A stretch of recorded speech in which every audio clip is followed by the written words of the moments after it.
Elles n'ont parfois que 14 ou 15 ans, un âge où l'on devrait rêver d'avenir, pas en porter un. Aujourd'hui, dans Voix d'avenir, on parle d'un sujet sensible, vraiment sensible, mais crucial, des grossesses précoces. Un phénomène qui touche des milliers de jeunes filles chaque année, ici, chez nous et partout. Mais derrière chaque statistique, il y a une vie bouleversée, une scolarité interrompue, des rêves mis en pause. Ce n'est pas une question de honte, c'est une question de morale. C'est une question de réalité sociale, de santé, d'éducation, de responsabilité partagée. Pourquoi ces grossesses surviennent-elles si tôt? Quels sont les facteurs de vulnérabilité?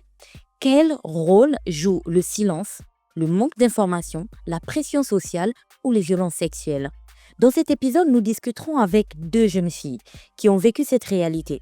Elles nous parlent sans filtre de ce moment charnière, de ce que cela a changé en elles et de ce qu'elles auraient aimé entendre avant que tout ne bascule. Ce podcast ne juge pas, il écoute, il éclaire, il transmet.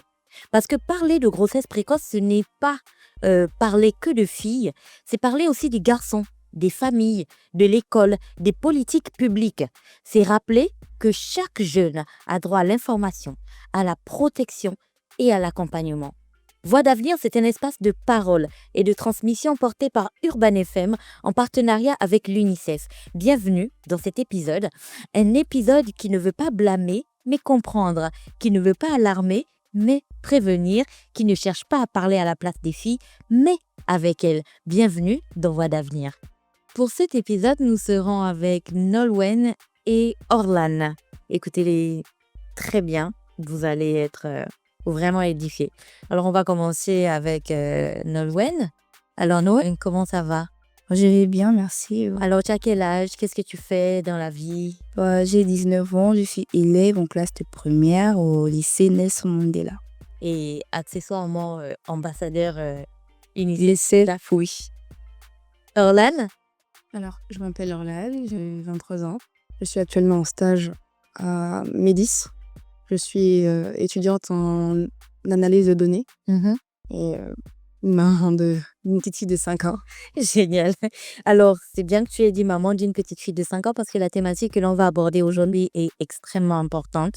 Je pense qu'au moment où on est en train d'en parler, là, il y a quelqu'un qui doit certainement être dans une situation où elle se demande « Oh mon Dieu, qu'est-ce que je vais faire ?» Quand on dit grossesse précoce, qu'est-ce que ça évoque chez vous d'entrée? Une grossesse arrivée trop tôt. Avant l'âge de 18 ans, déjà je suis une adolescente.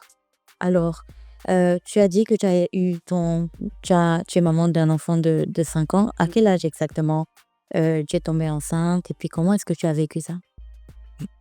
Je l'ai eu, j'avais 18-19 ans et j'étais en classe de terminale. Et je vais pas mentir, c'était compliqué. C'était quelque chose d'inattendu et de très stressant parce que c'est quelque chose que je ne connaissais pas du tout. Mais ouais, je peux dire ça. Et toi, qu'est-ce que tu nous dirais? Bon, moi, je suis tombée enceinte à l'âge de 19 ans. Voilà. J'ai une petite fille de 6 mois. J'étais en classe de... Ouais, j'ai passé, je pendant les vacances, j'étais en classe de seconde, donc je passais en première. C'était pas... Bon, je ne peux pas dire que j'avais honte, mais c'était vraiment stressant déjà pour mes parents et moi. La réaction que mes parents allaient avoir vis-à-vis de moi, vraiment, je stressais vis-à-vis de ça. Et j'ai essayé de gérer avec mon petit ami, genre, un mois, 2 mois, j'ai parlé à mes parents. C'est après, quand ils ont vu que voilà, j'ai tombé beaucoup mal, que voilà, ils ont dit que j'ai dû leur dire et c'était pas facile, surtout avec mon père. Donc, voilà, donc avec mon père, c'était un peu compliqué. Et voilà, c'est un peu ça. Mais du coup, qu'est-ce qui vous a le plus bouleversé? Est-ce que c'était vraiment l'incertitude de qu'est-ce qui va m'arriver ou c'était plus la peur des parents, de l'entourage, peut-être de l'école aussi? C'est quoi qui était le plus dur à gérer pour vous? À vrai dire, c'est un mélange de tout. Parce que tu te demandes qu'est-ce qui va arriver pour ton futur, comment est-ce que ça va impacter ta relation avec les parents, comment est-ce que tu vas être perçu dans la rue, auprès de ton entourage. Donc, c'est vraiment un mélange de tout. Et surtout que c'est un très, très, très gros changement pour nous-mêmes parce que donc, c'est d'abord physique aussi. Après, c'est mental. Donc, c'est vraiment à tous les niveaux, quoi. Toi, c'est récent, non, Louane, 6 mois. Oui, c'est vrai. Donc, je pense que les émotions, c'est pas que tu les as pas vécues, hein, Orlan, clairement, mais toi, Ça veut c'est dire encore, que c'était chaud. voilà, Ouais. les émotions sont encore vives. Chez Ouais. toi, tu sors à peine tu as Ouais. accouché et tout Mm. ça. D'abord, est-ce que le bébé va bien? Il va très bien. Tout va bien? Oui. Super, ok. Alors, c'est très récent. Pour toi, c'était quoi le plus difficile à gérer? Tu as dit ton père. Bon, mon père, il a fait toute ma grossesse, il m'a pas appelé, il m'a pas parlé. C'est récemment que j'ai fallu le voir pour parler de ça. Donc, on peut dire qu'il a accepté. Ok, mais D'accord. Ben, est-ce que avant que vous ne tombiez enceinte, vous aviez déjà parlé de relations sexuelles avant? Ça peut être à l'école, hein, ou avec des amis, ou avec les parents. Est-ce que c'était déjà une conversation que vous aviez avant de tomber enceinte? La vérité, c'est qu'on a tous cette discussion-là, mais pas avec les parents, plutôt avec des amis. Mais c'est pas. Comment dire? Quand on en parle avec les amis, c'est pas, on ne parle pas des conséquences ou de ce que les rapports intimes entraînent. C'est vraiment le côté fun, on va dire. Mais c'est vraiment, on va dire, lorsque tu es devant le fait accompli, que là, à ce moment-là, tu abordes les choses avec ton entourage, enfin les amis. Et enfin, vous imaginez bien que c'est pas une conversation facile ou une conversation, on va dire, joyeuse qu'on a avec les parents lorsque le fait est là. C'est vraiment très houleux, c'est limite plein de colère parce que les parents sont énervés, ils sont déçus, ils sont surpris aussi. Ouais. Donc, c'est pas facile.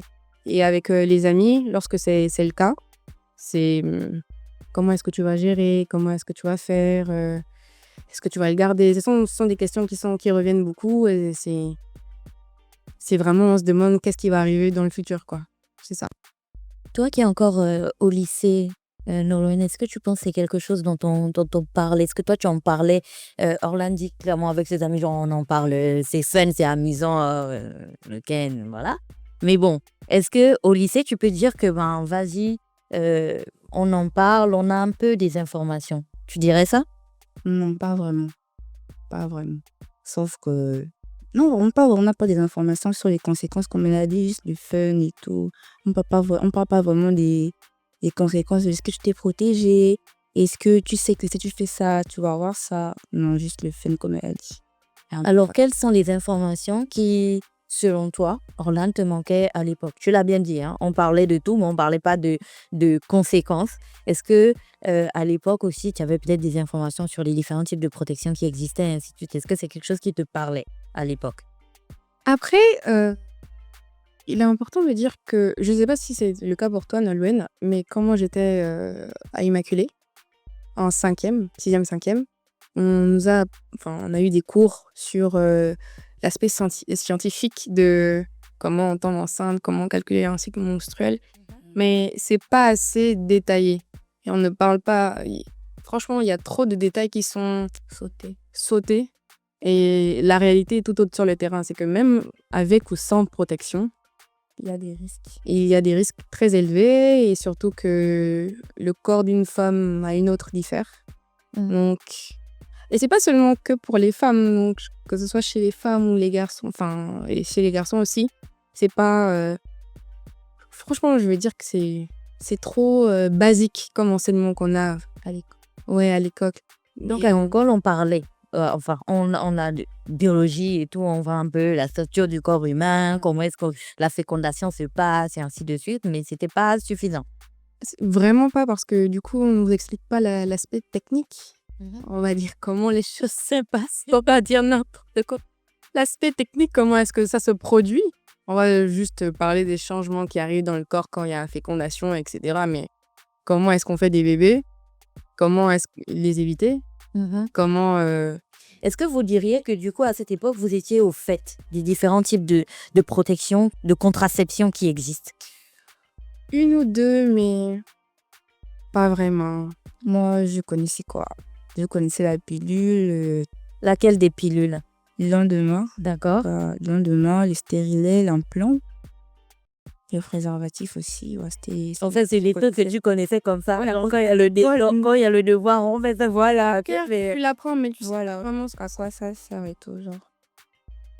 Alors, est-ce que là, on a parlé vraiment et je le disais en introduction, la grossesse et la grossesse précoce en particulier, même la grossesse générale, hein, ce n'est pas juste une question de la femme, c'est aussi une question du garçon ou de l'homme. Dans ce cas précis, quel rôle les garçons ont joué dans vos histoires, chacune, hein, à tour de rôle, que ce soit le père de l'enfant, que ce soit les amis, votre père ou vos frères si vous en avez. Bon. L'homme.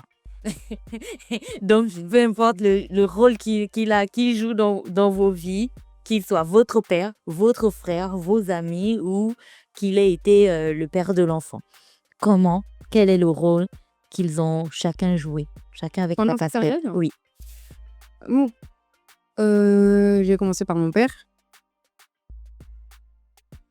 Catastrophique. Moi, je pense les pères, on va dire, ne sont pas vraiment préparés pour ce genre de choses. Surtout si, déjà, dès le départ, il n'y a pas de discussion concernant tout ce qui se passe pour en arriver là. Donc, ça a été choquant. Et franchement, ça a vraiment impacté notre relation, pour mon cas. Mais dans le mauvais sens, parce que pour lui, ça signifiait abandon d'études, ça signifiait irresponsabilité, ça signifiait tout sauf le manque d'information, le manque de préparation. Donc, vraiment, sa réaction, je pense que moi, à ce moment-là, j'ai compris. Parce que pour moi aussi, c'était de ma faute. Mais quand on revient, c'est parce que j'étais pas vraiment informée. Mais donc, j'ai compris. Concernant, par exemple, le père de mon enfant, il a été... au départ, c'est choquant aussi. Les garçons sont... La réaction des hommes, en général, n'est pas forcément bonne. Surtout si c'est quelque chose de nouveau pour eux. Mais après... Mais que c'était pas prévu. Oui, c'est tout ça. Donc, mais après, quand il fait... je pense que la personne a fait une petite introspection. Il est revenu en arrière, revenu sur ses pas. C'est une charge pour tous les deux. Donc, il a assumé ses responsabilités et était un soutien. Donc, Dieu merci. C'est pas le cas pour tout le monde. Et pour mes frères et mes amis, bah, ils ont été là. Et je pense qu'ils ont fait leur maximum. Soutien. Oui, ils ont fait leur maximum parce que quand c'est une chose de vivre, d'être un acteur de la chose. C'est une chose d'en être témoin. Et ils ont réalisé que c'est vraiment pas évident, surtout pour une femme. De voir par tout ce par quoi on passe, c'est chaud. Et je pense que ça reste une bonne chose que ces personnes-là soient un soutien. Nolwenn, c'est tout récent. D'entrée de jeu, tu nous as dit ça, ta relation avec... la réaction de ton père a été vraiment un peu compliquée. Aujourd'hui, quand tu prends du recul, 6 mois après, ta petite fille est née, tu regardes un petit peu comment est-ce que ça a été du coup, c'est le rôle que chacun des hommes de ta vie a joué. Si tu l'analyserais, ça donnerait quoi? Bon, déjà, pour mes frères, ils ont beaucoup été là pour moi, tous mes frères. Hein. Ils étaient là pour mes grands frères, petits frères. Ils t'ont pas rejeté, Non. ils se sont pas moqués. Non. Ils ont vraiment foudé, donc vraiment, ça allait. Papa de l'enfant aussi, Dieu merci, on est toujours ensemble, donc ça va. Il gère, jusqu'alors, il gère toujours.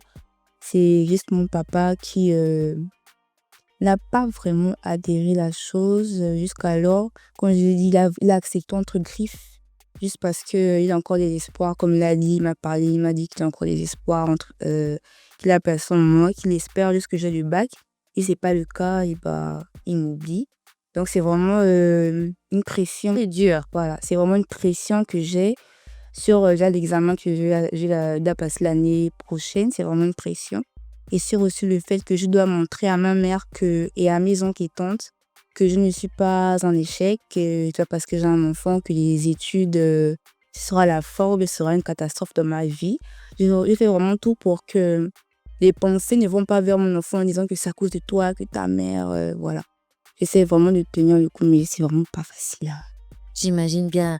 Et c'est très dur tout ce que vous dites. Moi, je pense que la famille, c'est capital pour toutes les situations que l'on traverse dans sa vie, qu'elles soient positives ou qu'elles soient négatives. Et la famille, en fait, c'est le dernier rempart que l'on a lorsqu'on n'a plus personne. Ouais. Les amis, ils sont là, c'est cool et tout, mais à la fin de la journée, quand on est rentré, c'est la famille qui te porte quand tu es malade, c'est la famille qui te porte quand tu vas bien. Quand on était tout bébé, qu'on avait fait nos besoins sur nous, ils étaient là pour nous nettoyer et tout. Donc, c'est extrêmement difficile quand dans une période aussi compliquée où vous étiez perdu, et vous l'avez bien dit, hein, aussi surprise aussi de ce qui arrive par manque d'informations que l'on vous abandonne. Je trouve que c'est extrêmement difficile. Et c'est pour ça que j'ai envie de demander, parce que dans tout ça, on a l'impression que le tableau est totalement sombre. Je me dis bien que dans vos entourages, il y avait bien des personnes, dans vos familles respectives, il y a des personnes qui vous ont soutenu. Aujourd'hui, avec le recul, 5 ans plus tard, 6 mois plus tard, est-ce que vous direz que vous avez quand même, Richard dit tes frères et tout, vous avez quand même, si on faisait la balance, 100%, c'est quoi? 60% de rejet, 40% de soutien ou quoi? Vous diriez quoi? Alors là, tu évaluerais comment? Pour mon cas, je veux dire, au départ, c'était 60%. Ils n'étaient pas parce que, pour des raisons évidentes, je pense, j'étais trop jeune et, enfin, pour eux, c'est pas le bon moment. Mais après, tout de suite après, ça a changé. Ça a été 100% de soutien. Ils ont tous été là, ils se sont dit, bon, écoute. Après, j'étais aussi en terminale, donc j'étais déjà. Wow! J'étais en terminale, je Et venais. tu avais le bac à passer? En fait, c'était en 2020, Mhm. Corona. Donc, je pense que la grossesse aussi est arrivée à on va dire, à un bon moment. Mhm. Donc, Corona, période arrêt d'école. Donc, c'est pendant toute cette période-là que je l'ai vécu. Et quand on revient en août, j'ai mon bac. Donc, j'ai pas encore à coucher, etc. Donc, vraiment, on va dire, ça a aussi soulagé. Et ils se sont dit que bon, ok, Et la commune, ça va, ça allège la balance. Donc, autant continuer et la soutenir, quoi. Je vois. Toi, tu dirais que c'est quoi la balance? 50-50? même pas.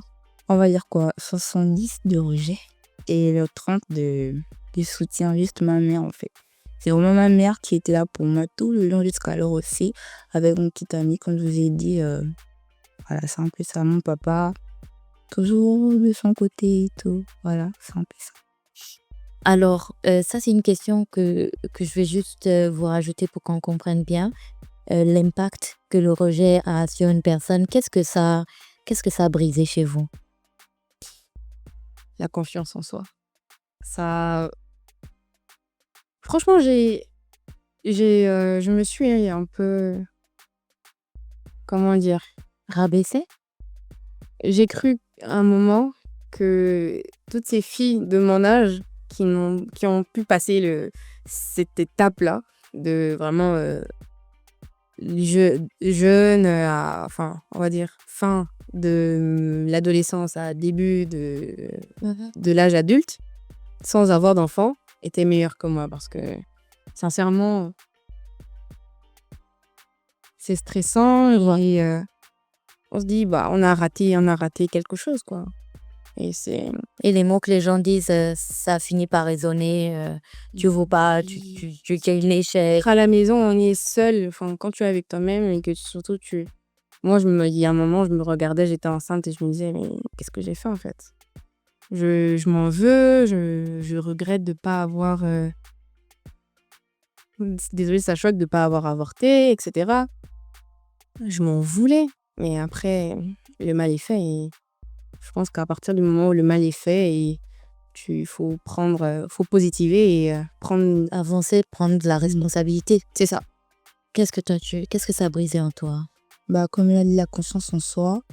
Les gens que tu croyais qu'ils t'aimaient, qu'ils pouvaient, dans les moments les plus difficiles, être là pour toi, je suis surpris que, voilà, même si tu es fautif, c'est vrai, tout le monde fait des erreurs, mais quand même, quand tu regardes les gens qui sont censés être là pour toi et tu es déçu après, Tu vois le vrai visage des personnes. voilà, Ton entourage. C'est un peu ça. Donc, on va dire que c'est ta confiance en soi et voilà, c'est pas trop de choses à garder dessus. Moi, je rajouterais qu'il faut que les gens comprennent que la première personne impactée, la première personne qui vit la situation et qui l'encaisse de plein fouet, c'est la personne qui est enceinte, quoi. Même le papa, après, lui, ne vit pas toutes les transformations physiques et tout, le regard des gens, si tu vas à l'hôpital et ainsi de suite. Donc, mettre déjà en tête que c'est tout aussi difficile pour la jeune fille que pour les personnes qui sont autour. Aujourd'hui, du coup, quand tu fais l'évaluation, et c'est bien que vous soyez là toutes les deux parce que toi, tu as eu ton bac, tu as très bien évolué dans tes études. Aujourd'hui, tu es en stage et tout, et tu continues d'évoluer. Toi, tu es encore au lycée et tu t'apprêtes à affronter ton baccalauréat dans les prochaines années et tu vas l'avoir. Du coup, comment est-ce que ça a impacté tes études ensuite? Et surtout, comment tu as fait pour t'en sortir? Parce que ce que toi, tu vas dire, ça va du coup aider Nolwenn plus tard. Après, mon expérience, je pense, est vraiment, on va dire, c'est un miracle, ou pas un miracle, mais c'est juste la chance que j'ai. C'est pas tout le monde qui a cette chance-là. Parce que d'autres personnes, lorsqu'elles tombent enceintes et qu'elles se retrouvent dans ma situation, sont obligées d'arrêter. Elles sont obligées de mettre toute leur vie en suspens pour s'occuper de leur enfant, pour trouver une solution financière, trouver enfin, devoir s'adapter. Leur vie tourne maintenant autour de leur enfant. Moi, ça n'a pas été mon cas. Justement, grâce au soutien que ma famille et la famille du père de mon enfant m'a apporté. J'ai pu continuer mes études, mais l'impact que ça a eu a été vraiment psychologique et rien que ça. Parce que tout au long de cette période-là, grossesse et post-grossesse, ça a été stressant. Et à chaque fois, on se dit que tu te dis que tu vas échouer. Tu ne sais pas comment faire et surtout que la vérité, on t'apprend pas. Même les personnes qui sont autour de toi et qui t'épaulent ne t'apprennent pas. Il faut que tu te débrouilles. Et c'est vraiment quelque chose qu'il faut changer parce que c'est dur. D'accord. C'est dur. Nolwenn, 6 mois en arrière, il y avait encore les cours. Hein. Donc, quand tu as accouché, c'était en pleine période scolaire. Donc, quand tu étais enceinte, toujours en pleine période scolaire jusqu'à quand tu étais à ton terme. Comment le fait d'être enceinte et d'accoucher a impacté ta scolarité? Comment tu t'en es sortie? Pour moi, je dirais pour moi, vu que j'ai quand même, malgré cela, passé en classe supérieure, donc je dirais pas que ça a impacté mes études. J'ai toujours envie de continuer mes études, donc non, ça n'a pas impacté. Ça n'a rien fait. Aujourd'hui, lorsque vous regardez un petit peu en arrière, qu'est-ce que vous auriez aimé entendre lorsque vous étiez enceinte ou lorsque vous avez appris que vous étiez enceinte, lorsque c'était difficile pour vous, qu'est-ce que vous auriez aimé entendre? Et de qui? Prenez votre temps. C'est vraiment lourd comme question. Je sais. C'est lourd comme question. Franchement, j'aurais aimé entendre des paroles réconfortantes et des conseils avisés venant de mes parents parce que pour moi, ce sont les personnes les plus importantes de ma vie. Et j'aurais aimé que ce soit ces personnes-là qui soient vraiment mes piliers durant cette période-là. Et qui te disent quoi? Orlan, tu as fait une erreur, mais on est là. Tu aurais aimé quoi? C'est arrivé, mais pas au bon moment. D'accord. C'est arrivé pas au bon moment et surtout que c'est vraiment à cette période-là que j'étais vraiment fragile mentalement. Et c'était plutôt le contraire que j'entendais, mais j'aurais aimé entendre ça va aller. C'est certes, comme tu as dit, hein, on va te soutenir. Voilà comment tu dois faire. On va trouver une solution. Vraiment m'orienter. C'est ce que j'aurais aimé entendre et m'apaiser. C'est tout. Dis-moi, Nolwenn, toi, tu aurais aimé entendre quoi? Bon, moi, je sais pas, on m'a tout dit. On m'a dit que tu décourages pas, l'enfant, c'est pas la cause de l'échec. Malgré, tu as fait une erreur, certes, mais c'est pas une malédiction déjà. c'est un cadeau que Dieu t'a donné. C'est vrai, c'est trop tôt, mais il faut prendre sur toi, il faut assumer, c'est là, et voilà, on peut rien faire, tu es obligé de faire avec. Mais sache que ton avenir, c'est celui de ton enfant. Donc, j'ai vraiment entendu pendant ma grossesse des paroles venant de ma mère qui m'aidaient beaucoup. Donc, vraiment, c'est un peu. Cette phrase est très forte, hein. Ton avenir, c'est celui de ton enfant. Alors, aujourd'hui, vous avez eu des enfants, vous avez évolué. D'abord, j'aimerais vous dire que je loue et je suis très admirative du courage et de la responsabilité que vous aviez à ces moments-là, parce qu'il y a certaines qui font des bêtises et vous avez pris la responsabilité d'assumer vos erreurs et d'en parler et de les porter jusqu'au bout. Aujourd'hui, avec le recul, quelles sont les idées reçues que vous avez entendues sur les jeunes filles qui ont des grossesses et que quand vous regardez, vous dites non, que vous aviez aussi vous-même, hein, peut-être avant, hein, et puis vous vous dites ouais, non, ça, je coche des cases, c'est pas possible, c'est que des idées reçues, c'est pas la vérité. Déjà, là, j'ai entendu beaucoup de choses, notamment elle est irresponsable. J'ai entendu, oui, elle a une grossesse pour retenir son copain, quelque chose comme ça. Elle est pressée, c'était une fille facile.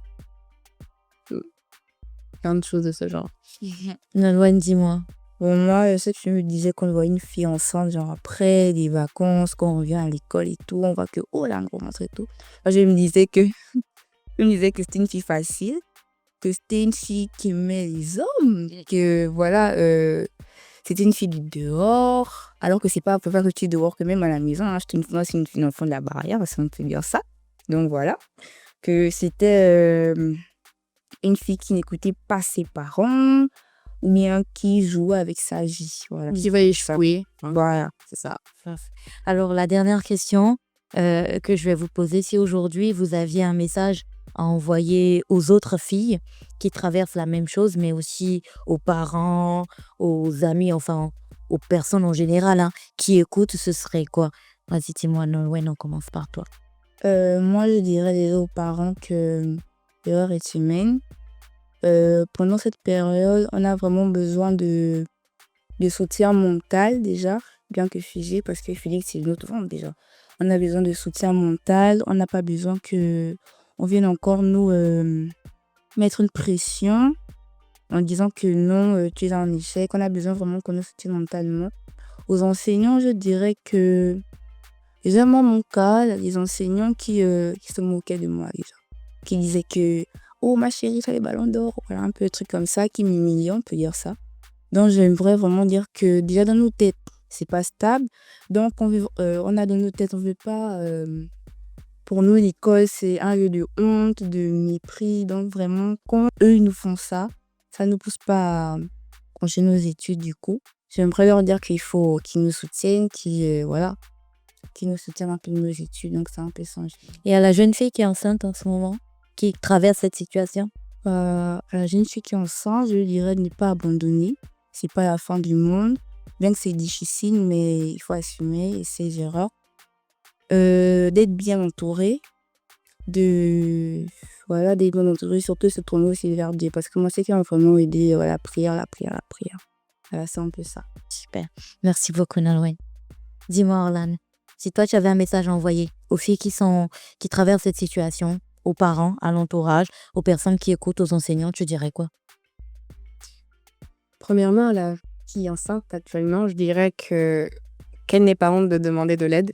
Parce que je pense que toutes les jeunes filles qui tombent enceintes, je pense qu'aucune fille consciencieuse et bien informée ferait le choix de tomber enceinte et de découper de cette responsabilité-là. Donc, de ne pas avoir honte de demander de l'aide. Surtout aussi de ne pas voir que l'instant présent, de voir aussi plus loin. C'est vrai, c'est que c'est difficile, mais on va dire, c'est juste une épreuve en plus sur notre chemin qui te permet de te fortifier et de garder la tête haute. Donc, de vraiment garder la tête haute en général. C'est ça le message pour la fille enceinte actuellement. Et pour nos parents ou nos professeurs ou je dirais même aussi les professionnels de santé, de vraiment être non seulement à l'écoute et de ne pas avoir honte ou de ne pas se retenir d'éduquer les jeunes, filles comme garçons, parce que c'est très important d'être vraiment éduqué à ce sujet-là, surtout quand on rentre dans cette période-là où on est désormais fertile, c'est ça? C'est ça. Du coup, d'éduquer filles comme garçons, de vraiment faire comprendre ce qu'engendrent les rapports sexuels, les responsabilités, les conséquences, comment se protéger, etc. Donc, de vraiment ne pas hésiter à éduquer les jeunes personnes pour éviter qu'on se retrouve à avoir justement de jeunes filles enceintes beaucoup trop tôt. D'accord. Merci beaucoup, mesdames. C'était un plaisir de discuter avec vous. Et comme je l'ai dit durant cette discussion, je loue et j'admire beaucoup votre courage et votre niveau de responsabilité. Merci. Merci Gina, c'était un plaisir. Aujourd'hui, on a écouté des histoires vraies, des histoires de jeunes filles, mais aussi des histoires de résilience, de maturité et de courage. Les grossesses précoces ne sont jamais des fautes individuelles. Elles sont le résultat de lacunes dans l'éducation, de non-dits familiaux, de violences parfois et d'un manque d'accès à l'information et aux services de santé. Ce que ces témoignages nous rappellent, c'est qu'il faut oser parler à la maison, à l'école, entre amis et surtout ne jamais laisser une fille seule face à une grossesse non prévue. Parents, enseignants, professionnels, garçons, chacun a son rôle à jouer. Et pour les jeunes qui veulent s'informer, donner leur avis ou même faire entendre leur voix de manière anonyme et sécurisée, la plateforme YouReporter de l'UNICEF est là. Il suffit d'un téléphone, d'une inscription gratuite et tu peux commencer à t'exprimer, à participer à des sondages et à t'engager. Parce que l'information, c'est une forme de protection et la parole, une forme de pouvoir. Merci à celles qui ont osé parler aujourd'hui et à vous qui avez écouté. Voix d'avenir, c'est pour toutes celles qui veulent faire avancer les choses et surtout être entendues. À très bientôt pour un nouvel épisode.